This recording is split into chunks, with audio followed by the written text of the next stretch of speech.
Hi everybody. I wanted to thank you for stopping by my blog, learningonthevine.blogspot.com. My name is Caleb Austin, and I'm currently a student at Wichita State University studying elementary education. And today I wanted to make a blog post about something that is very relevant in Kansas right now, especially in education, and that something is very important to me as a future educator. Now, before I tell you what that thing is, I'd like to give you a bit of a background about myself. I am a 20-year resident of Kansas. I was born and raised in Dodge City, Kansas, and like I said earlier, I currently live in Wichita, Kansas. And part of the reason that I chose to attend Wichita State University was the opportunity that I would receive to be able to live in a community that was very different than what I was accustomed to.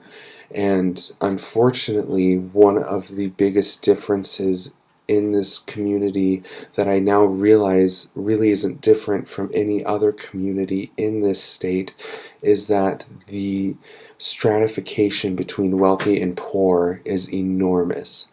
I think it just took me moving to Wichita to understand this because it was at a much greater scale than in Dodge City. So, with that idea, I'd like to share with you why I believe that education is so important when it comes to breaking this gap of generational poverty, and how Kansans can help to fight this good fight of breaking the vicious cycle that is generational poverty.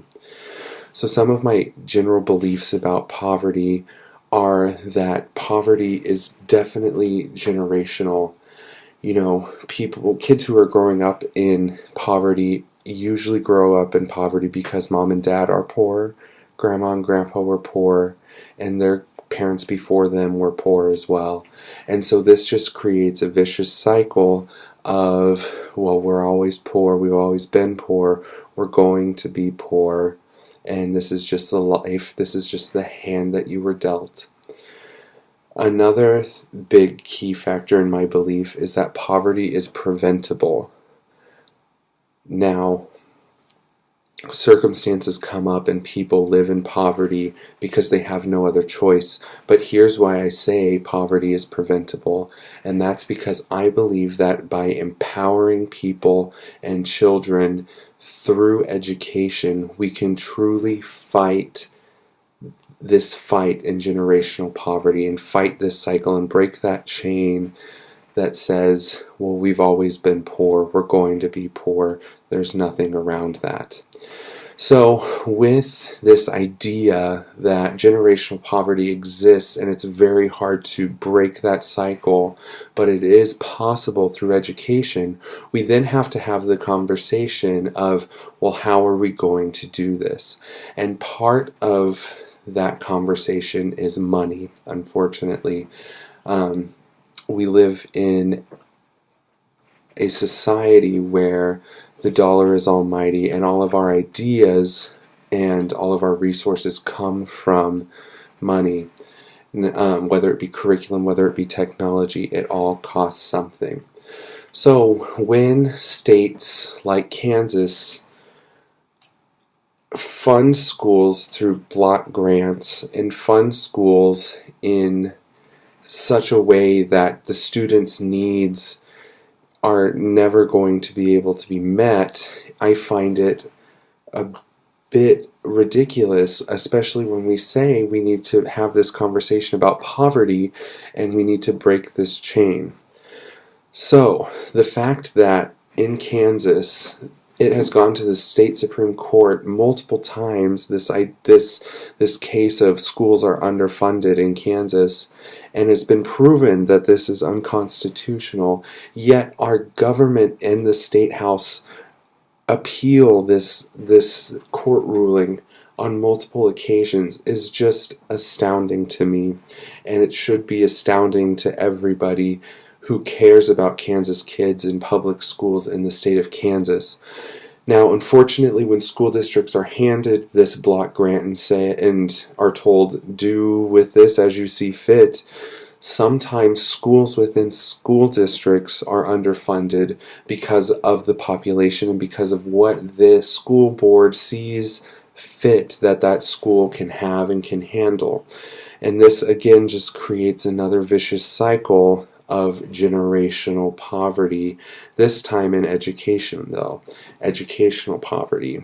We're saying, well, those neighborhood kids, why should we give them nice things if they don't know how to handle it? Why should we give them an iPad if they're just going to drop it on the ground?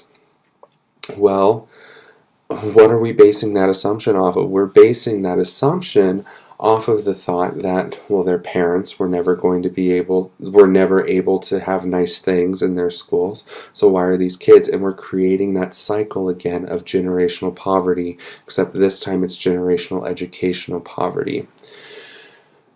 So, the big point that I want to make here is that when we are having this conversation, and the way this conversation is going right now in the state of Kansas, unfortunately, it has come down to, well, those are other people's kids. And as an educator, or a future educator rather, I should say, I find that extremely hard to understand, because when did the kids of Kansas become other people's kids? When did the kids of this country become other people's kids? When did the kids of this planet become other people's kids? Why is it that we are fighting so hard to maintain this generational cycle of, well, this is how things have always been and there's no changing it?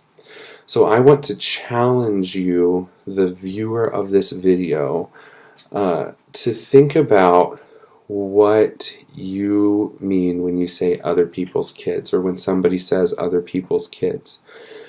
And do you agree with that? You know, what are we talking about in education when we say other people's kids? Because it's my belief that we're talking about our kids.